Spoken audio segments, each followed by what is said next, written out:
નમસ્કાર વિદ્યાર્થી મિત્રો, જેકે એજ્યુકેશન ચેનલમાં તમારું સ્વાગત છે। આપણી ચેનલમાં ધોરણ 9, 10 તેમજ સ્પર્ધાત્મક પરીક્ષાના પણ વિડીયો મૂકવામાં આવે છે, તો આપણી ચેનલ સબસ્ક્રાઈબ કરી દેજો, જેથી કરીને તમને રેગ્યુલર જોવામાં મદદરૂપ થશે। તો આજે આપણે ધોરણ 9માં ચેપ્ટર 1 સંખ્યા પદ્ધતિ વિશે ભણવાનું છે। જો વિદ્યાર્થી મિત્રો, હવે આપણે આગળની ચર્ચા કરી કે આગળ તો આપણે સંખ્યા જોઈ, પ્રાકૃતિક સંખ્યા, પૂર્ણ સંખ્યા, પૂર્ણાંક સંખ્યા અને સમય સંખ્યા। તો સમય સંખ્યામાં જોયું કે જે કેવી હોય, પીના છેદમાં ક્યુ સ્વરૂપમાં હોય, તો અહીંયા લખી નાખું કે પીના છેદમાં ક્યુ સ્વરૂપમાં હોય અને ક્યુ ક્યારેય 0 હોતો નથી। ત્યારબાદ અસમય સંખ્યા, સમય તો હોય તો પણ અસમય છે, તો અસમય કોને કહેવાય? તો જે પીના છેદમાં ક્યુ સ્વરૂપમાં ન દર્શાવી શકાય, પીના છેદમાં ક્યુ સ્વરૂપમાં દર્શાવી શકાય નહીં, એને કેવી સંખ્યા કહેવાય? અસમય સંખ્યા। તો જો હવે તમે કેટલા પ્રકારની સંખ્યા જોતા હશો? તો જો 1, 2, 3, 4 એવી તો જોઈએ જ હોય તમે, -1, -2, -5 એવું જોયું હોય, પછી 0 જોયો જોઈ। તો હવે હજી એક સંખ્યા આવે કે જો આવી 2/3 આવી સંખ્યા હમણાં આપણે ચર્ચા કરી એટલે એવી જોઈ હોય, હજી તમે જોઈ છે તો જો 0.5 આનું ક્યાંય એવું નથી હજી, પછી આવે 0.555 આવું આવેલા રાખતું હોય, આવી સંખ્યા આવે। કોઈ બે સંખ્યાનો ભાગાકાર કરો તો કોઈ એવો અંક આવે કે જે રિપીટ થયા રાખતો હોય, એકને એક અંક રિપીટ થયા રાખતો હોય, પછી ક્યારેક આવું બને 0.121212 આવું પણ બની શકે, પછી ક્યારેક આવું પણ બને 0.1254345 એકને એક રંગ રિપીટ ન થતો હોય, મજા આવે એવી રીતના ભાગાકાર થતો હોય, ક્યારેક 1 આવે, 2 આવે, ક્યારેક 3 આવે, 4 આવે, ગમે એ સંખ્યા આવ્યા રાખતી હોય, એટલે રિપીટેશન આમાં આવતું હોય નહીં। આમાં શું થતું હોય? એકને એક સંખ્યા રિપીટ થતી હોય, પછી આમાં શું થતું હોય તો કે રિપીટ જ ન થતું હોય, એકવાર ભાગાકાર કરો એટલે પૂરું। કાં તો આવું પણ હોઈ શકે 0.125 બસ પૂરું। તો આવું અમુક ભાગાકાર એવા હોય કે પોઈન્ટ પછી 2-3 વાર સ્ટેપ કરો એટલે દાખલો પૂરો થઈ જાય। અમુક ભાગાકાર એવા હોય કે એકને એક સંખ્યા વારંવાર આવતી હોય, અમુક ભાગાકાર એવા હોય કે જેમાં એકને એક સંખ્યા રિપીટ થતી હોય નહીં। તો આ ત્રણેયને આમાં બેસાડવાના છે। તો જો જે ભાગાકાર કરીને પૂરું થઈ જતું હોય એ બધી શાંત સંખ્યા કહેવાય। કેવી સંખ્યા કહેવાય? શાંત।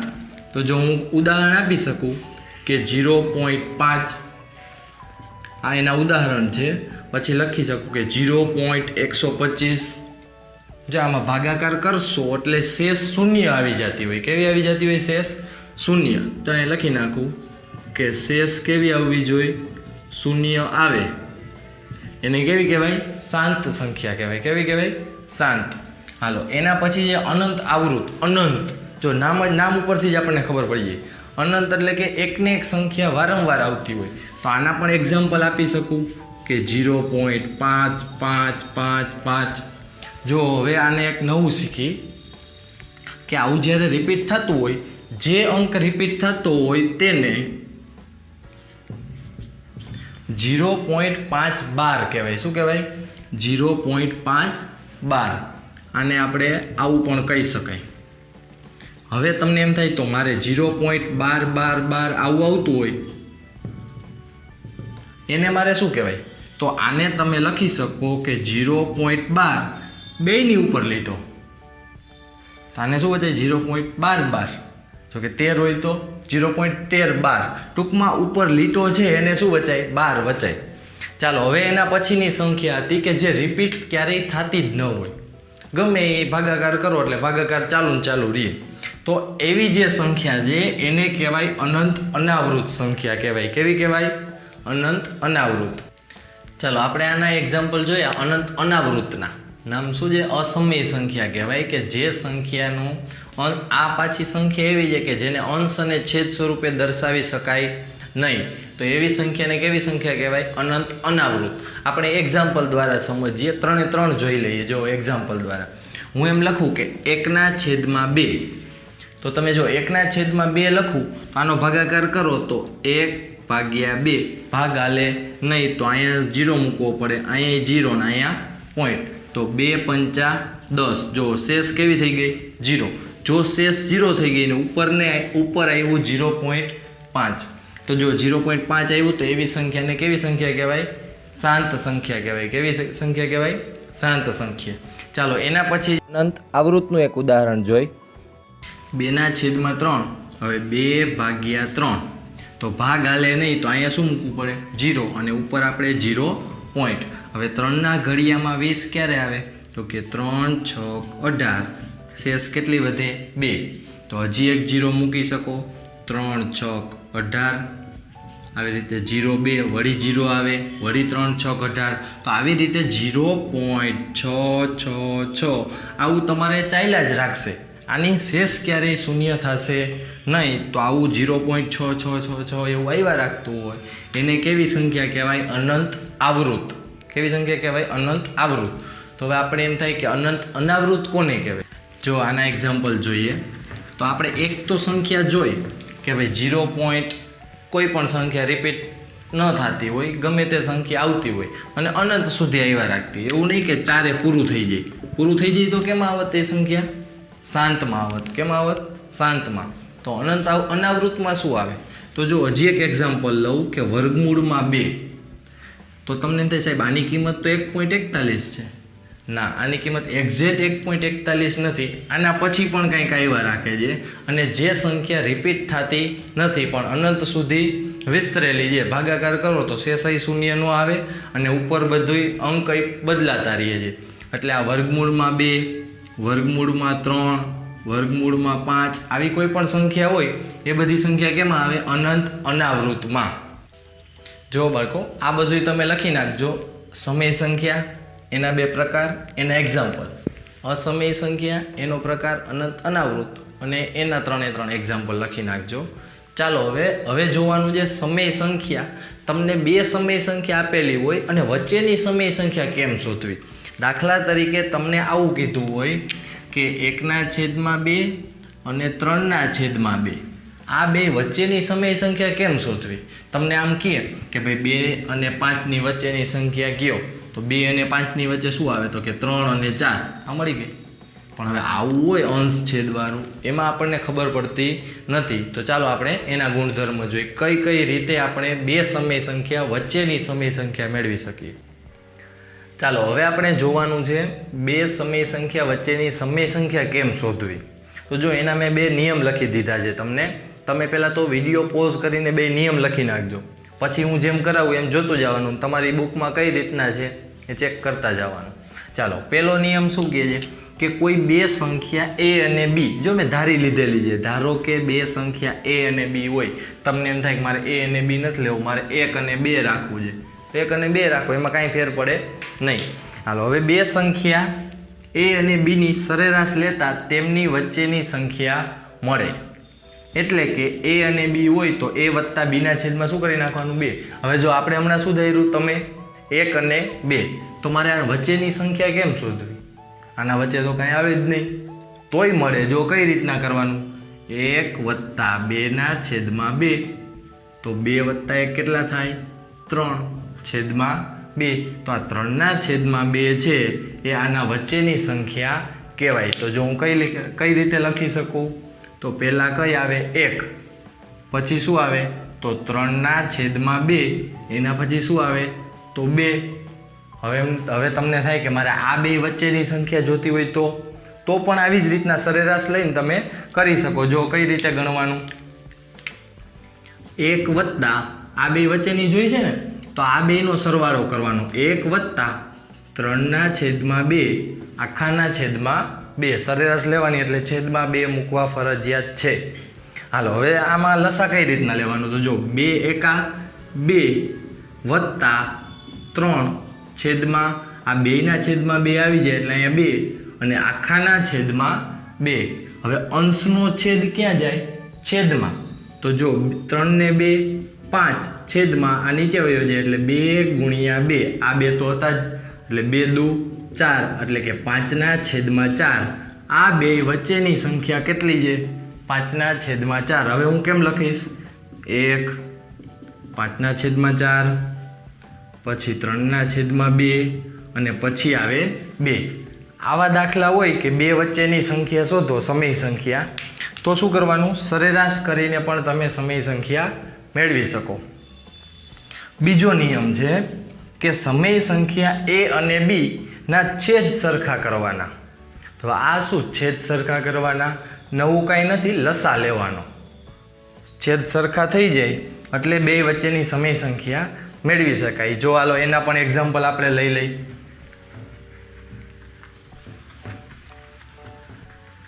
જો આના એક્ઝામ્પલ શું, તો કે હજી એક હું એક્ઝામ્પલ લઉં કે 3/5 અને 7/8. ઓલું તો 1 અને 2 હતું, છેલ્લું હતું ને. આ જો થોડુંક અઘરું એક્ઝામ્પલ લીધું. તો ચાલો હવે આમાં શું કરવાનું? તો આમાં છેદ સરખા કરવાના. તો 5 અને 8 બેયનો ઘડિયો બોલવાનો, સરખું આવે ને એટલા વડે ગુણવાના. જો દાખલા તરીકે 5ના ઘડિયામાં 40 આવે, 8 પંચા 40, તો આને 8 વડે ગુણી દેવાય અને આને કેટલા વડે ગુણી દેવાય? 5 વડે. ચાલો આપણે ગુણી. 3/5 ગુણ્યા 8 ઉપર ગુણ્યા 8 અને 7/8 નીચે ગુણો એટલે ફરજિયાત ઉપર ગુણવું જ પડે. છેદમાં 8, 8 પંચા 40 એટલે ઉપર ગુણ્યા 5. તો 8 તેરી 24 છેદમાં 8 પંચા 40 અને 7 પંચા 35 છેદમાં 8 પંચા 40. હાલો બીજો નિયમ આપણે કરી લીધું. જો શું થઈ ગયું? 2/40 આવી ગયા. હાલો 2/40 આવી જાય પણ વચ્ચેની સંખ્યા ક્યાં હજી મળી? ચાલો જો કઈ રીતે મેળવવાની. 24 પછી શું આવે? તો કે 25. તો 25/40. 25 પછી શું આવે? તો કે 26. એના પછી 27, 28. ક્યાં સુધી તમે લઈ શકશો? તો 35 લઈ શકાય નહીં, કારણ કે 35 પછી ન લેવાય, 35 ન લેવાય. 35ની આગળની સંખ્યા એટલે કે 34 લઈ શકો. તો 34 આ બધી સંખ્યાના છેદમાં 40. તો જો આ બધી સંખ્યા છે આ બે સંખ્યાની વચ્ચે મળી જાય. જો તો આ બીજા નિયમમાં મજા આવી ને, કારણ કે આમાં જો જેટલી સંખ્યા તમારે જોતી હતી એટલી સંખ્યા મેળવી શકો છો. ઓમાં શું થતું હતું આગળના નિયમમાં કે એક જ સંખ્યા મળતી હતી. એટલે જ્યારે તમને એમ કહે કે કોઈ બે સંખ્યા વચ્ચેની એક સમય સંખ્યા મેળવો, તો તમારે શું કરી લેવાનું? ડાયરેક્ટ સરેરાશ. અને તમને એમ કહે કે 5 સમય સંખ્યા શોધો, 10 સમય સંખ્યા મેળવો, તો કયો નિયમ વાપરવાનો? બીજો. શું કરવાનું? પહેલાં તો છેદ સરખા કરી લેવાના. છેદ સરખા થઈ જાય પછી વચ્ચે જેટલી સંખ્યા આવતી હોય એ બધી લખી નાખવાની. ચાલો સમય સંખ્યા, અસમય સંખ્યા જોઈ. હજી એક નવી સંખ્યા, વાસ્તવિક સંખ્યા. હવે તમને એમ થશે કે એક પછી એક સંખ્યા કેમ આવ્યા રાખે છે? આવ્યા નથી રાખતી, નવી નવી સંખ્યા નથી. વાસ્તવિક સંખ્યામાં આગળ જે સંખ્યા આપણે ભણ્યા, સમય સંખ્યા અને અસમય સંખ્યા, એ બે ભેગા મળી જાય. બે ભાઈઓ હોય, સમય સંખ્યા અને અસમય સંખ્યા ભેગા મળી જાય એટલે કોણ બની જાય? વાસ્તવિક સંખ્યા. જો અહીંયા લખી દઉં છું, વાસ્તવિક સંખ્યા. તો આમાં કોનો સમાવેશ થાય? તો કે સમય સંખ્યા આમાં આવી જાય, પછી અસમય આમાં આવી જાય. અસમય સંખ્યાનો પણ સમાવેશ કેમાં થઈ જાય? વાસ્તવિક સંખ્યામાં. તો સમય સંખ્યા આમાં આવી ગઈ, તો સમય સંખ્યામાં લગભગ બધી સંખ્યા આવી જતી હતી. કઈ બધી? તો કે પ્રાકૃતિક સંખ્યા 1, 2, 3, 4 એવી રીતે અનંત સુધી બધી સંખ્યા કેમ આવી જાય? સમયમાં. પછી વર્ગમૂળવાળી જે રિપીટ ન થતી હોય એવી સંખ્યા, એવી બધી અસમયમાં આવી જાય. ટૂંકમાં વાસ્તવિક સંખ્યામાં ટોટલી બધી સંખ્યા આવી જાય. તો વાસ્તવિક સંખ્યાને આપણે r વડે દર્શાવશું. કેના વડે દર્શાવશું વાસ્તવિક સંખ્યાને? r વડે દર્શાવાય. ચાલો આટલી ખબર પડી ગઈ. હવે વાસ્તવિક સંખ્યાના અમુક નિત્ય સમૂહ છે. ચાલો આપણે એક પછી એક જોઈ. તો જો વાસ્તવિક સંખ્યાના નિત્ય સમૂહ તમે તમારી બુકમાં લખી નાખજો.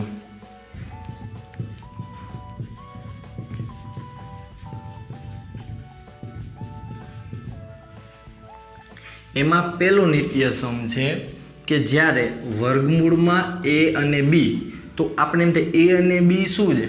તો a અને b એ વાસ્તવિક સંખ્યામાંથી જ કોઈ પણ સંખ્યા હશે. જ્યારે વર્ગમૂળમાં a અને b હોય ત્યારે તમારે શું કરવાનું? તો વર્ગમૂળમાં a ગુણ્યા વર્ગમૂળમાં b.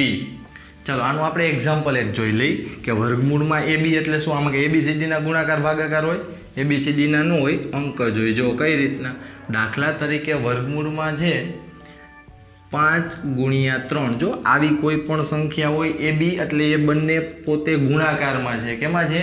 ગુણાકારમાં. જો મેં અહીંયા વચ્ચે ટપકું કર્યું છે તો આ બે સંખ્યા ગુણાકારમાં છે.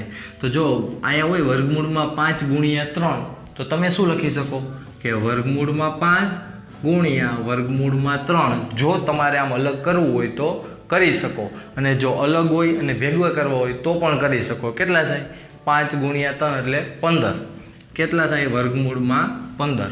એટલે આવી રીતે ભેગા હોય કોઈ બે અંક તો અલગ અલગ વર્ગમૂળમાં લખી વચ્ચે ગુણાકાર કરી શકો, પછી ભેગા કરીને વચ્ચે ગુણાકાર લખી શકો. એવી જ રીતના ભાગાકારનું નિત્ય સમજે. વર્ગમૂળમાં એના છેદમાં બી હોય તો તમને ખ્યાલ આવી જ ગયો હોય કે વર્ગમૂળમાં એ છેદમાં વર્ગમૂળમાં બી આવું લખી શકાય.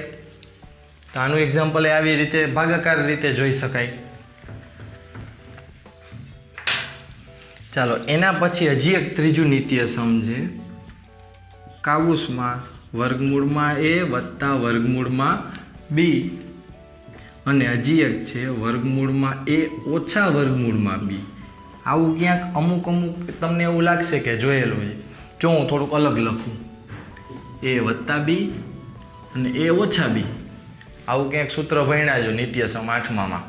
શું આવે આમાં? એનો વર્ગ માઇનસ બીનો વર્ગ આવું આવે. તો આમાં શું થશે? વર્ગમૂળમાં એ વત્તા વર્ગમૂળમાં બી, વર્ગમૂળમાં એ ઓછા વર્ગમૂળમાં બી. તો શું થઈ જાય? એ ઓછા બી. કાંઈ નહીં કરવાનું. દાખલા તરીકે તમને એમ કહે કે વર્ગમૂળમાં 5 વત્તા વર્ગમૂળમાં 3, બીજા કાઉસમાં વર્ગમૂળમાં 5 ઓછા વર્ગમૂળમાં 3. તમારે શું ડાયરેક્ટ કરી નાખવાનું? આનું કાંઈ ગુણાકાર ભાગાકાર કરવાનો નહીં. ડાયરેક્ટ એ ઓછા બી એટલે કે 5. જો વર્ગમૂળ કાઢી નાખ્યું છે, એ વર્ગમૂળમાં તો વર્ગમૂળ કાઢી નાખ્યું, તો 5 વર્ગમૂળમાં છે, વર્ગમૂળ કાઢી નાખવાનું. વચ્ચે કેવા? માઇનસ 3નું વર્ગમૂળ કાઢી નાખવાનું. એટલે કેટલા? 3. તો 5માંથી 3 જાય તો 2. આ જવાબ. સાવ સહેલું છે, સૂત્ર મૂકીને ડાયરેક્ટ થઈ જશે. ચાલો એના પછીનું નિત્ય સમજોઈ.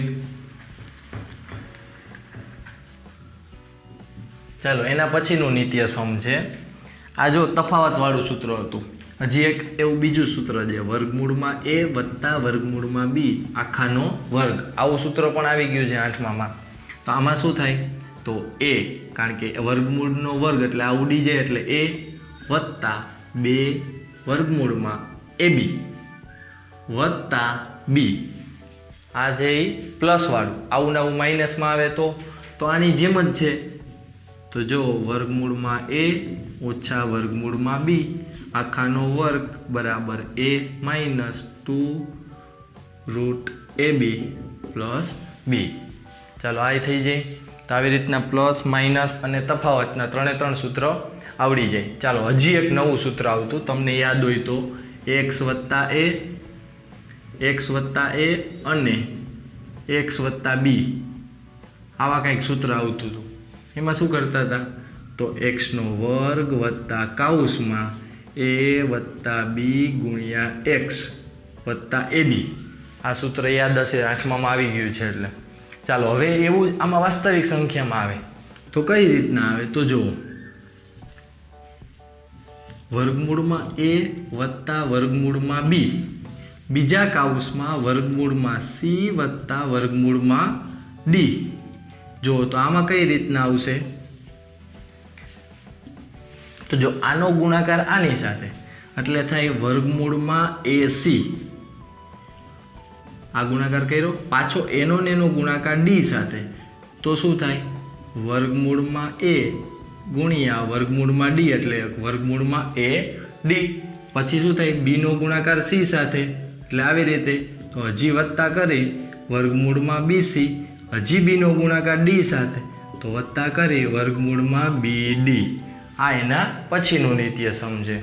ચાલો આ બધાય નિત્યસમ લખી નાખજો. સાવ સહેલા જે 1-2 વાર પ્રેક્ટિસ કરશો એટલે આવડી જશે. હવે આપણે જોવાનું છે આ શું હતું? તો કે વાસ્તવિક સંખ્યાના નિત્યસમો હતા. હવે શીખવાનું છે વાસ્તવિક સંખ્યાના ઘાતાંકના નિયમો. ચાલો આપણે જોઈ લઈએ. ચાલો હવે ઘાતાંકના નિયમો શરૂ કરીએ. તો વાસ્તવિક સંખ્યાના ઘાતાંકના નિયમો તમે જે 8મામાં આપણે ભણી જ ગયા છે. ઘાતાંકના નિયમો શું કે આધાર સરખા વચ્ચે ગુણાકાર હોય. શું હોય? આધાર સરખા હોય. જો આમાં બેયમાં આધાર કેવા છે? એ બેયમાં સરખા છે. વચ્ચે મેં ટપકું કર્યું એટલે કેની નિશાની હોય? ગુણાકારની. તો આધાર સરખા વચ્ચે ગુણાકાર, તો ઘાતનો શું કરવાનો? સરવાળો. એટલે આપણને ખબર પડી કે એની એમ ઘાત એની એન ઘાત, તો એમ અને એનનો શું કરવાનો થાય? સરવાળો. દાખલા તરીકે આવું તમને કહે કે એક્સની 2 ઘાત ગુણ્યા એક્સની 4 ઘાત, તો આપણે શું લખી નાખી? એક્સની 2 વત્તા 4 ઘાત એટલે કે એક્સની 6 ઘાત. આવું લખતા હતા. હાલો, હવે એવી જ રીતે બીજો નિયમ ભાગાકારનો છે. શું કે આધાર સરખા અને ભાગાકાર હોય તો ઘાતની શું કરવાની? બાદબાકી કરવાની.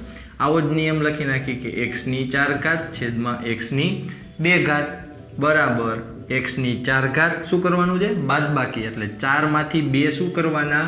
બાદ કરવાના. તો એક્સની કેટલી ઘાત વધે? 2 ઘાત. થઈ જાય એવું. હવે તમને આમાં બીજો પ્રશ્ન મેં એવું લખ્યું છે કે એમ છે એન કરતાં મોટો હોવો જોઈએ. એમ એટલે કે ઉપરની ઘાત. તો જો ઉપરની ઘાત મોટી છે નીચેની ઘાત કરતાં, તો કે આ તો જ આવું કરવાનું. તો તમને એમ થાય એમ જો નાનો એન મોટો હોય તો શું કરવાનું? એન મોટો હોય તો શું કરવાનું? તો જો આપણે એવું ચેક કરી લઈએ એન મોટો હોય તો જો એક્સની 2 ઘાત છેદમાં એક્સની 4 ઘાત. હવે ચેક કરો તો ઉપર એમ કેટલા છે? 2. એન બરાબર 4. તો જો એન મોટો છે તો શું કરવાનું? તો તમારે 1ના છેદમાં કરીને લખવું પડે 4 - 2. શું કરવાનું? ધ્યાનથી જોજો. જ્યારે છેદમાં ઘાત મોટી હોય ત્યારે ઉપરની જે ઘાત હોય એ નીચે લઈને પછી બાદબાકી કરવાની. 4માંથી 2 જાય તો 1ના છેદમાં એક્સની 2 ઘાત. આવી રીતે કરી શકો. ચાલો, એના પછી એની એમ ઘાત અને આખાની એન ઘાત એટલે ઘાતની ઉપર બીજી ઘાત. તો ઘાતની ઘાતનો શું થાય? ગુણાકાર. જો કઈ રીતના? તો આ એકનું એક જ એક્ઝામ્પલ લઈશ એટલે વ્યવસ્થિત ખબર પડી જાય. તો એક્સનો વર્ગ આખાની 4 ઘાત, તો આ બેયનો ગુણાકાર એટલે 4 ગુણ્યા 2 8. તો આનો જવાબ આવે એક્સની 8 ઘાત. ચાલો, એના પછી એ બી આખાની એમ ઘાત એટલે એક્સ વાય. જો એક બીજું એક્ઝામ્પલ લઉં. એક્સ અને વાય બેયની એમ ઘાત એટલે કોઈ પણ ઘાત હોય, આપણે લઈ લઈએ 4. તો આનું શું થાય? તો તમે આવું હોય ત્યારે એક્સને 4 ઘાત આપી શકો અને વાયને પણ 4 ઘાત આપી શકો. ચાલો, હવે એવું ને એવું ભાગાકારમાં. તો જો આવું કંઈક છે એક્સના છેદમાં વાય આખાની 4 ઘાત, તો શું કરવાનું? તો આમાંય આગળના નિયમની જેમ જ કે એક્સને 4 ઘાત આપી શકો અને વાયને પણ 4 ઘાત આપી શકો. તો આ બધાય નિયમ તમારે લખી નાખવાના છે અને આખો વિડીયો ધ્યાનથી જોઈ લેવાનો છે. જો કાંઈ ડાઉટ હોય તો કોમેન્ટમાં જણાવજો અને તમારા ગ્રુપમાં શેર કરજો.